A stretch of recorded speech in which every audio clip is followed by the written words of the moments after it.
살자고 말씀을 드렸습니다. 꼭 그렇게 결심하게 되시기를 바랍니다. 여러분이 기도하지 않으면 그리스도인이 아닙니다. 그리스도인이면 기도해야 되는 겁니다. 그렇기 때문에 영혼의 호흡이다라고 말씀드렸습니다. 일어날 때부터 사업을 하실 때나 여러 사람들을 만나실 때 아무 시간과 장소에 구애하지 아니하시고 기도에 열심하시는 우리 모든 성도님들 되게 되기를 간절히 부탁드립니다. 오늘은 무엇을 어떻게 기도해야 될지에 대해서 또 기도에 좋은 모본들을 가지고 말씀을 드리도록 하겠습니다. 무엇을 어떻게 기도해야 되느냐? 제일 먼저 기도해야 될 주제는 고백입니다. 자신의 죄를 고백하라라는 얘기입니다. 자신의 죄를 고백하라고 하면 어떤 분들은 이런 말씀을 합니다. 내 지난해 별로 커다란 죄도 안 지었는데 또 무슨 고백이 할 것인가, 할 것이 있는가라고 그렇게 반문하실 분들이 계실 거라고 생각이 됩니다. 무엇을 고백해야 되는가? 물론 자신들의 죄를 고백해야 되지만 또 요한 1서에 보면 이러한 말씀이 있습니다. 요한 1서 1장 8절부터 10절까지의 말씀을 보도록 하겠습니다. 요한 1서 1장 8절부터 10절. 요한 1서는 신약 388페이지나 9페이지쯤 되겠습니다. 자, 1장 8절 보면요. 만일 우리가 죄 없다 하면 스스로 속이고 또 진리가 우리 속에 있지 아니할 것이요. 만일 우리가 우리 죄를 자백하면 저는 미쁘시고 의로우사 우리 죄를 사하시며 모든 불의에서 우리를 깨끗게 하실 것이요. 만일 우리가 범죄하지 아니하였다면 하나님을 거짓말하는 자로 만드는 것이니 또한 그의 말씀이 우리 속에 있지 아니하니라. 8절과 10절에 있는 말씀 보면 우리가 뭐 했다는 얘기입니까? 죄 없다라는 뜻입니까? 죄가 있다라는 뜻입니까? 죄 없다고 하면 스스로 속이는 자라고 했습니다. 그러면 속이지 않으려면 어떻게 죄가 있다라는 뜻이에요. 또 10절에는 우리가 범죄하지 아니하였다고 하면 누구를 속이는 것이라고요? 하나님을 거짓말쟁이로 만드는 것이라니. 우리가 죄가 있다는 뜻입니까? 없다는 뜻입니까? 있다는 뜻입니다. 그래서 저와 여러분이 무엇을 기도할 것인가에 대한 제일 첫 번째 조건은 자신들의 잘못된 죄를 위해서 통회하는 마음을 가지고 기도하게 되시기를 바랍니다. 교회 오면 특별히 잘못한 것도 없는데 자꾸 죄인이다 하는 이유가 바로 여기에 있는 겁니다. 꼭 기억하셔서 나 자신의 죄를 고백하시되, 잠언 28장에 있는 말씀 보면 자기 죄를 숨기는 자는 형통하지 못하나 죄를 자복하고 버리는 자는 불쌍히 여김을 받으리라고 하였습니다. 죄를 버리는 자는 불쌍히 여기며 우리에게 새로운 기회를 주겠다라는 그런 뜻입니다. 야고보서 5장 16절에 있는 말씀 보면 너희 죄를 서로 고하며, 고한다는 말이 고백한다는 뜻입니다. 병 낫게 하여 서로 기도하라. 죄를 고하면서 기도하라고 말하고 있습니다. 이 죄의 고백에 대해서 아주 좋은 시편이 하나 있어서 소개하도록 하겠습니다. 시편 6편입니다. 시편 6편은 다윗이 지은 참회의 시입니다. 시편에는 총 7편의 참회의 시가 있습니다. 그 중에 5편은 다윗이 적었습니다. 6편과 32편과 38편과 51편과 103편과 102편이구나. 102편과 130편과 143편이 시편에 나오는 참회의 시인데 그 중에 6편인 다윗이 지은 시인데요. 자, 한번 보십시오. 다윗이 얼마나 자기가 죄를 고백하는 것이 자기의 죄 때문에 괴로웠는지에 대한 장면이 잘 나와 있습니다. 6편 읽어드리겠습니다. 1절부터 7절까지의 말씀을 읽도록 하겠습니다. 여호와여, 주의 분으로 나를 견책하지 마옵시며 주의 진노로 나를 징계하지 마옵소서. 여호와여, 내가 수척하여 싸우니 긍휼히 여기소서. 여호와여 나의 뼈가 떨리오니 나를 고치소서. 나의 영혼도 심히 떨리나이다. 여호와여 어느 때까지니까? 여호와여 돌아와 나의 영혼을 건지시며 주의 인자하심을 인하여 나를 구원하소서. 사망 중에서 주를 기억함이 없사오니 음부에서 주께 감사할 자 누구리까? 내가 탄식함으로 곤비하여 밤마다 눈물로 내 침상을 띄우며 내 요를 적시나이다. 내 눈이 근심을 인하여 새하며 내 모든 대적을 인하여 어두웠나이다.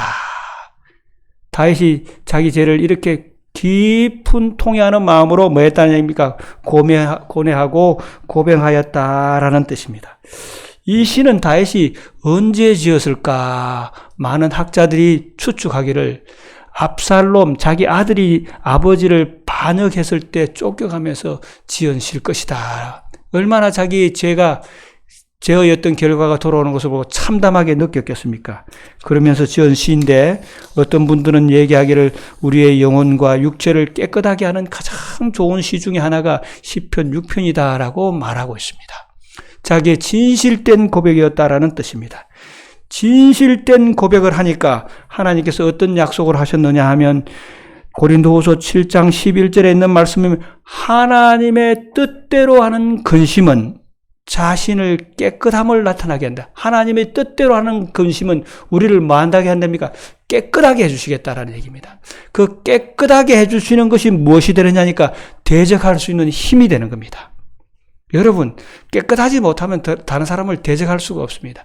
대적할 수 있는 힘이 되는데 그가 그렇게 깊이 기도했을 때 그 다음에 어떤 얘기가 나오느냐면 1절부터 7절은 자기 자신의 지은 죄에 대해서 깊이 통회하고 외치니까 기도하니까 8절부터 10절에는 그 슬픔이 뭐로 바뀌게 되느냐니까 환희로 바뀌게 되었다는 장면이에요. 8절 보겠습니다. 8절. 행악하는 너희여 다 나를 떠나라. 여호와께서 내 곡성을 들으셨도다.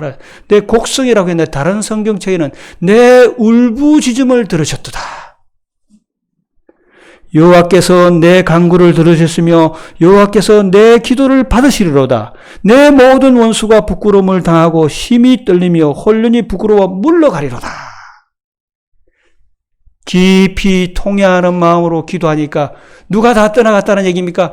깊이 통회하고 울부짖는 소리를 누가 들으심으로 말미암아 여호와 하나님이 들으심으로 그의 대적들이 다 물러가게 되었다라는 그러한 말씀입니다. 여러분, 우리가 이 기도주의를 맞이하여서 제일 먼저 해야 될 기도의 제목은 깊이 통회하는 마음으로 죄를 주님 앞에 고백하는 고백이라고 생각하시면서 여러분과 나의 삶 속에서 기억나는 죄들이 있다라고 한다면 주님 앞에 고백하심으로 말미암아 울부짖음으로 고백하심으로 말미암아 우리에게 다가오는 여러 가지 죄의 고난들과 고통들이 그 울부짖음을 통해서 다 해소되게 되시고 다 멀리 쫓아보내게 되시는 그런 우리 성도님들이 되게 되시기를 바랍니다. 진실한 고백에 있어서 또 하나 꼭 기억해야 될 것은 시대의 소망, 정로의 계단은 이렇게 표현해놨다. 진실한 고백함에 있어서 꼭 기억해야 될 다음 것은 겸비한 마음이라고 되어 있습니다. 진실한 고백을 한 다음에 겸비하게 주님 앞에 나아가야 된다는 얘기입니다. 이러한 말씀이 있습니다. 우리가 과거의 죄를 용서받지 못했다면, 우리가 지난날 죄들이 있지 않습니까? 못했다면 그 유일한 이유는 우리가 기꺼이 자신을 낮추지 않았기 때문이다. 우리가 자신을 낮추면 뭐 한다는 얘기입니까? 우리의 죄들을 다 용서해 주시겠다는 얘기입니다. 죄를 지은 사람은 뭐 하지 못한다는 얘기입니까? 그만하지 않는다는 뜻입니다. 이 말씀들을 함께 기억하시게 되며 참된 회개로 마음의 아픔을 느끼는 겸손한 사람은 참된 회개로 마음의 아픔을 느끼는 겸손한 사람은 하나님의 사랑을 깨달을 것이다. 그는 갈바리 십자가에서 지불된 죄의 값을 이해하게 될 것이다 라고 되었습니다. 겸손하게 되면 무엇을 이해하게 된다고요? 갈바리 십자가에서 주님의 십자가를 이해하게 된다라고 되어 있습니다. 아마 저는 그렇게 생각됩니다. 사람이 자신의 죄를 용서받지 못한 유일한 이유는 거만한 마음, 교만한 마음이 아닌가라고 생각됩니다. 혹시 우리의 마음 가운데 좀 거만함하고 거만한 마음들이 있다고 한다면 낮추게 되시면서 겸비한 마음으로 십자가의 사랑을 이해하심으로 말미암아 주님의 뭐를 사하심을 용서하심을 받으심으로 말미암아 우리의 울부짖음으로 다른 어떤 죄악의 어떤 굴레들이 죄악의 어떤 우리의 엄습하는 것들이 다 물러쳐보게 되시는 그러한 우리 성도님들이 되시기를 바랍니다. 그러면서 어떻게 누구에게 고해야 되는가 이렇게 표현해 놨습니다. 사람들에게 고백하지 말고 하나님께 마음을 털어놓고 그분께 모든 마음의 비밀을 이야기하라. 크거나 작거나 그대의 모든 어려운 문제를 하나님께 아뢰라. 그리하면 하나님께서 그 모든 관심을 타개할 방법을 가르쳐 주실 것이다. 오직 하나님만이 그대에게 필요한 도움을 줄 수 있는 길을 아신다라고 말씀해 놨습니다. 우리의 죄들을 누구한테 고백하라는 얘기입니까? 하나님 앞에 고백할 때 하나님만이 우리에게 올바른 길을 주실 것이며 우리에게 바른 길을 가르쳐줄 타개할 방법을 알려주신다라고 생각하시면서 제일 먼저 주님 앞에 우리의 자신들을 겸비하게 내려놓고 죄를 고백하심으로 여러분의 죄가 용서받게 되시는 그런 우리 성도님들이 되시기를 바랍니다. 두 번째로는 무엇을 기도해야 되는가? 기도할 때 하나님의 뜻대로 기도해야 되는데 뜻대로 기도하는데 하나님의 뜻대로 기도할 때 우리가 다 하나님께서 우리의 기도에 응답해 주신다는 얘기입니다. 이러한 말씀이 있습니다. 요한 1서 5장 14절에 있는 말씀 보면 우리를 향하여 우리의 가진 바 담대한 것은 이것이니 그의 뜻대로 무엇을 구하면 들으심이라. 그의 뜻대로 구하면 다 들어주신다는 얘기입니다. 사람들은 종종 기도를 뭐로 생각하느냐니까 자기 인생에 있어서 하나의 해결사처럼 생각합니다. 아무것도 하나님의 뜻에는 맞지 아니하게 뭐 하는 것처럼 주님 저거 절 주십시오. 저거 꼭 갖게 해주십시오.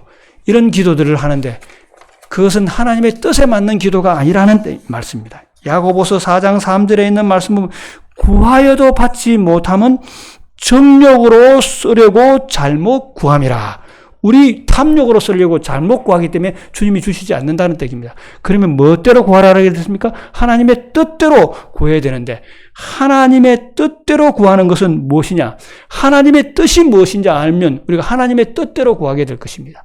하나님의 뜻은 무엇이냐 하면 요한 1서 3장 21절과 22절에 있는 말씀 보면 사랑하는 자들아 만일 우리 마음이 우리를 책망할 것이 없으면 하나님 앞에서 담대함을 얻고 무엇인지 그 구하는 바를 그에게서 받나니 이는 우리가 그의 계명을 지키고 그 앞에서 기뻐하시는 것을 행함이니라.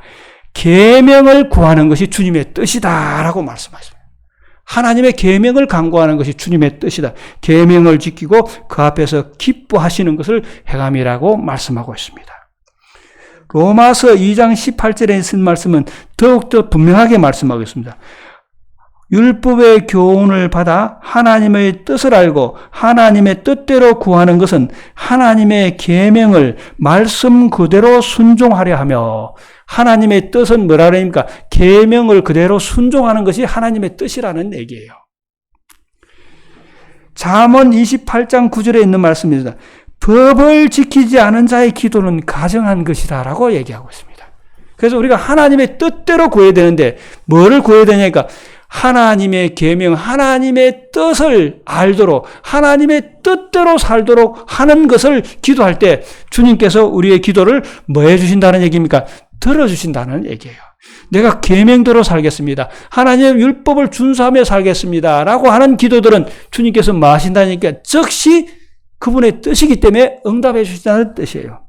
그러므로 저와 여러분께서 기도하실 때 기도의 범위가 하나님의 뜻에 맞는 일인가 아닌가 잘 생각하셔서 하나님의 법에 맞는 일인가 법 안에 있는 일인지를 잘 생각하셔서 하나님의 법 테두리 안에서 기도하게 되시고 그것이 하나님께서 우리를 위하신 뜻이다라고 생각하시면서 기도하게 되시기를 바랍니다. 시편 119편 92절에 있는 말씀은 이렇게 표현해 놨습니다. 주의 법이 나의 즐거움이 되지 아니하였더라면 내가 고난 중에서 멸망당하였을 것이라고. 주의 법이 내가 즐겁지 않았다 그러면 나는 이미 먼 사람이 되었다는 얘기입니까? 죽은 사람이 되었을 것이라고 얘기했습니다. 주의 법을 즐거워해야 한다는 뜻입니다. 여러분, 계명은 여러분을 지켜줄 것입니다. 예, 계명은 여러분을 바른 길로 인도하실 것입니다. 계명은 마침내 우리 반석 대신 예수 그리스도께로 인도하심으로 말미암아 우리 앞에 샘물이 나게 할 것입니다. 그래서 저와 여러분께서 기도하실 때마다 하나님의 뜻대로 기도해야 되겠구나 생각하시면서 하나님의 계명을 지키게 해달라고, 계명을 준수하게 해달라고, 계명대로 살게 해달라고 기도하게 되심으로 여러분의 기도가 응답되게 되기를 바랍니다. 두 번째로는 어떻게 기도해야 되느냐? 하나님의 뜻에 맞게 기도해야 되는데 데살로니가전서 4장 3절에는 이렇게 표현해 놨습니다. 하나님의 뜻은 이것이니 너희의 거룩함이라고 했습니다. 우리를 거룩하게 해달라고 기도하게 되시기를 바랍니다. 그래서 이번 주에 제가 스스로 성결케 하라고 했습니다. 거룩할 때 우리가 하나님, 우리를 거룩하게 해달라고 할 때 주님께서는 그 기도를 뭐 하신다는 얘기가 뜻대로 하는 기도이기 때문에 들어주신다라는 의미예요. 여러분, 거룩하게 사는 것 중요합니까? 아주 중요합니다. 제가 한번 레위기서를 설명하면서 좀 말씀을 드리고 또 드릴 것이라고 생각이 됩니다.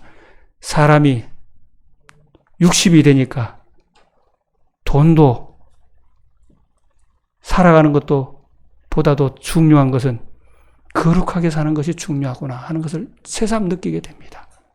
깨끗하게 사는 것이 중요하구나 하는 것을 새삼 느끼게 됩니다. 그리스도인이라는 말은 성도입니다. 성도는 거룩한 백성입니다. 거룩하게 해달라고 꼭 기도하심으로, 거룩하게 되심으로 주인이 기이 쓸 수 있는 그릇들이 되게 되시기를 바랍니다. 이 거룩함은 언제까지 보존되어야 되니까? 우리의 거룩함은 주의 오실 때까지 거룩하게 보존되어야 된다고 말씀하고 있습니다. 어떻게 하면 거룩해질 수 있는가? 데살로니가전서 4장 5절에 있는 말씀 보면 하나님의 말씀과 기도로서 거룩해질 수 있다라고 하였습니다. 여러분과 제가 하나님의 명령이 뭐라고 그랬습니까? 기도라고 하였습니다. 거룩한 삶을 살기 위해서 말씀과 기도할 때 거룩해질 수 있다라고 말씀하고 있습니다. 히브리서 12장 14절에 있는 말씀은 모든 사람으로 화평함과 거룩함을 쫓으라. 이것이 없이는 아무도 주를 보지 못하리라고 하였습니다. 아주 중요한 문제입니다. 우리가 거룩하게 되는 것은 아주 중요한 문제라는 얘기입니다. 하늘 백성으로서의 조건 중에 하나는 거룩한 백성이 들어가서 하늘나라에서 사는 겁니다. 거룩한 백성이 하늘나라에 가서 산다라는 뜻으로 성결케 하라고 했는데 이 여호수아서 3장에 나오는 이 성결케 하라는 1절부터 6절까지 나오는 성결케 하라는 이 것을 거룩한 백성이 거룩한 땅에서 산다라는 것을 한 예정으로 보여주셨는데 여호수아가 뭐를 건너므로 요단강을 건널 때 백성들 앞에 뭐가 가게 되었습니까? 벗개를 맨 제사장이 가게 되고 벗개를 맨 제사장 뒤에 백성들은 몇 메타 떨어져서 가게 되었습니까? 약 1km, 1000m 떨어진 다음에 건너면서 여호수아가 이스라엘 백성들에게 하는 말씀입니다. 너희가 강을 건너기 전에 스스로 정결케 하라고, 성결케 하라고 하면서 강을 건너갑니다. 우리가 하늘 도성에서 살 수 있는 유일한 조건은 거룩한 백성이다라는 사실들을 생각하시면서 이번 기도주의를 통해서 우리의 죄로 말미암아 더럽고 누추하고 지저분한 인생이 되었다고 한다면 다시 한번 말씀과 기도로서 주님 앞에 며 달리심으로 말미암아 거룩한 성도들로 살아가심으로 하늘 도성에서 살기에 적합한 백성들로 여러분과 스스로 거듭나게 되시는 중요한 기회가 되게 되시기를 바랍니다. 거룩하게 해달라고 기도하게 되시기를 바랍니다.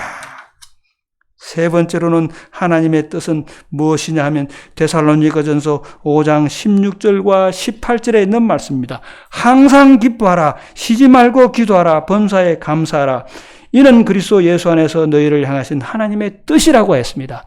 기도한다 하면은 뭐 하라는 얘기입니까? 기쁘고 즐겁게 해달라고 기도하게 되시기를 바랍니다. 여러분, 기도하고 나서 슬픔과 고통 속에 사십니까? 잘못된 기도입니다. 세상 살다 보면 근심 걱정이 많습니까? 어떨 때는 근심 걱정이 참말로 엄청나게 밀려옵니다. 그럴더라도 여러분 기도하시고 나면 다음번에는 어떠한 마음을 갖게 해달라고 기도해야 되는 겁니까? 주여 나를 기쁘게 해주십시오. 내가 기쁘게 살기를 원합니다 하고 주님 앞에 여러분의 내일의 염려를 다 맡기고 무엇을 먹을까, 무엇을 입을까, 무엇을 마실까 염려를 다 맡긴 다음에 수고하고 무거운 짐진 자들아 다 내게로 오라는 주님의 초청에 의해서 수고하고 무거운 짐을 가지고 주님 앞에 기도로서 다 내려놓았다고 한다면 그 다음부터는 뭐하게 사시게 되기를 기쁘게 사시기 위해서 기도하게 되시기를 바랍니다. 내가 이 기도를 하고 근심걱정을 더해야지 하는 마음으로 기도하지 말게 되시기를 바랍니다. 어떤 분들은 기도해놓고 주님, 목사님 들어주시겠습니까? 하고 걱정하지 마시라는 뜻입니다. 주님은 우리를 많은 것이 주님의 뜻이라는 얘기입니까? 기쁘고 즐겁게 사는 것이 주님의 뜻이다라고 생각하시면서 하나님 앞에 여러분의 모든 고민들을 내어놓고 기쁘고 즐겁게 사심으로 주님의 뜻이구나 생각하시면서 염려를 주님 앞에 맡기게 되시는 성도님들 되게 되시기를 바랍니다. 마지막으로 우리가 무엇을 기도해야 되느니까 하나님의 뜻은 그 아들을 보고 믿는 자마다 영생을 얻는 이것이니라고 했습니다. 우리가 기도해야 될 또 마지막 조건은 무엇이냐? 영생 얻기 위해서 기도하게 되시기를 바랍니다. 그런데 사람들은 기도하는 조건들을 하늘의 뭐를 창고문을 여는 열쇠와 같다 하면서 창고문의 열쇠를 열어서 뭐를 끄집어내기를 원하십니까? 세상의 물질적인 것, 세상에 출세하려고 하는 것들, 내 자식들이 세상에서 잘 되는 것, 이런 것들을 이 기도의 목적이다 생각하시면서 기도하는 이유다라고 생각하시면서 기도하게 되시는데 물론 그러한 것들도 필요합니다만 우리가 궁극적으로 구해야 될 것은 하나님의 뜻에 맞는 기도라고 생각하시면서 내가 이 기도를 함으로써 나의 영생의 소망은 어떻게 되어가고 있는지 내가 기도한 다음에 나는 영생의 소망을 위해서 한 발짝 더 가까이 나가고 있는지 아니면 내가 기도한 다음에 나의 영생의 소망에서 더 한 발짝 뒤로 가고 있는지를 반성하시면서 영생의 소망으로 한 발짝 더 나아가는 기도들을 우리가 하게 되시는 성도님들 되시기를 바랍니다. 이러한 기도는 주님께서 뭐 해주시겠다는 얘기입니까? 즉시로 응답해 주시겠다라는 약속이 보정된 기도라고 생각하시면서 그러한 기도들을 주님 앞에 들으시는 우리 한 주일이 되시고 그러한 축복들을 많이 받게 되시는 성도님들의 삶이 되게 되시기를 바랍니다. 요즘 참 힘드시죠? 코로나로 참 힘든 것 같습니다. 또 세상에 되어가는 여러 가지 소문들 여러분에게 좋은 소문이 올 수도 있고 그렇지 아니할 분도 있으리라 생각합니다. 사업이 잘 되시는 분 계십니까? 이러한 때 여러분 우리가 기도하는 목적은 세상적인 것, 물질적인 것, 현세적인 것을 구하는 것이 아니라 영적인 것, 하늘의 것을 구하는 것이구나 생각하시면서 더욱더 기도하심으로 우리가 영적인 것, 하늘의 것들을 간구하게 되심으로 그 기쁨 가운데 살아가게 되시기를 바랍니다. 마지막으로 짧게 하나님의 뜻에 기도를 맡게 드린 한 분이 있습니다. 다니엘서 9장에 나오는 다니엘의 기도입니다. 참으로 아름다운 기도입니다. 다니엘서 9장 6절부터 19절에 나오는 기도인데 그는 어떻게 기도했느냐 하면 첫 번째 다니엘의 기도는 하나님의 성품에 대해서 기도했습니다. 하나님은 크시고 두려운 하나님이시며 4절에 있는 말씀입니다. 그분은 언약을 지키시고 인자와 자비가 많으신 분이며 공의의 하나님이시며 긍휼과 죄를 사유하시는 하나님이시며 우리의 기도를 들으시는 하나님이시다라고 하나님께 찬송한 다음에 그 다음에 이스라엘 백성의 죄를 고백합니다.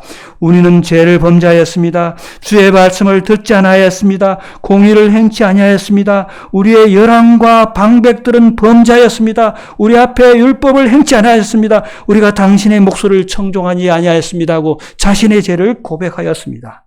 그런 다음에 그렇지만 주님이시여 주의 분노로 주의 성 예루살렘 주의 거룩한 성을 떠나지 말게 하옵소서.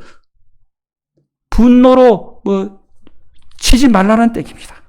주의 종의 기도와 간구를 들으시고 주를 위하여 주의 얼굴빛을 주의 황폐한 성소에 비추시옵소서라고 기도하고 주님이시여 하나님이시여 나의 귀를 기울여 들으시며 눈을 떠서 우리의 황폐된 상황과 주의 이름으로 일컫는 이 성을 돌아보십시오라고 기도한 다음에 주여 들으소서, 주여 용서하소서, 주여 들으시고 행하소서, 지체하지 마옵소서. 나의 하나님이여, 이는 주의 성과 주의 백성이 주의 이름으로 일컫는 바입니다라고 기도하였을 때에 즉시 얻은 기도가 있었느냐 하면 20절, 내가 이같이 말하여 기도하며 내 죄와 내 백성 이스라엘의 죄를 자복하고 내 하나님의 거룩한 산을 위하여 내 하나님 여호와께 간구할 때, 그렇게 기도하니까 어떤 일이 있었다는 얘기입니까?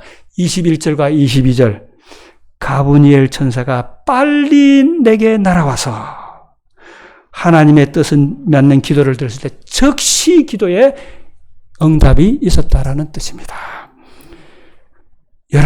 여러분의 기도가 하나님의 뜻에 맞게만 기도한다면, 우리가 보기에는 더딘 것 같지만 하나님께서는 뭐 하신다는 것, 즉시 기도에 응답을 하셔서 우리의 기도의 소원들을 뭐 하시겠다는 얘기입니까?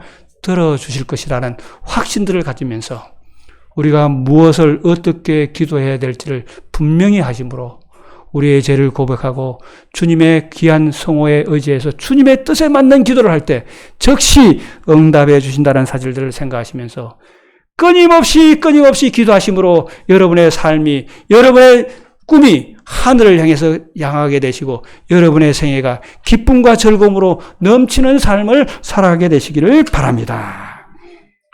이러한 말씀이 있습니다. 참 좋은 말씀입니다. 하나님께 겸손하고 신뢰하는 마음으로 그대의 모든 소원을 아뢰면 그분께서는 그대의 부르짖음을 들으시고 그대의 마음과 온 마음의 빛을 환히 비춰주실 것이다. 신뢰한 마음으로 기도하면 우리의 마음에 환히 비춰주실 것이랍니다. 그 다음입니다. 그대가 그리스도의 분명한 손을 만질 수 없어도, 우리가 주님의 손을 만질 수 없습니다. 그분의 손은 사랑과 동정으로 그대를 덮고 있을 것이다. 얼마나 좋은 말씀입니까? 진실한 마음으로 우리가 주님 앞에 소원하고 기도할 때 우리 주님께서 우리의 따뜻한 손으로 우리를 마시겠다는 얘기니까 듣고 있을 것이며 우리의 마음은 밝은 빛으로 환하게 해주시겠다고 약속하셨습니다. 이 기도들을 저와 여러분께서 맛보시게 되시고 이번 기도주의를 통해서 기도하는 삶을 사식으로 말미암아 주님께서 우리들 매 순간순간 안고 가시는 경험, 우리의 손을 얹고 가시는 경험들을 다 하게 되시는 우리 도봉 하늘본교회 성도님들이 되게 되시기를 바라면서 오늘 말씀을 마치도록 하겠습니다.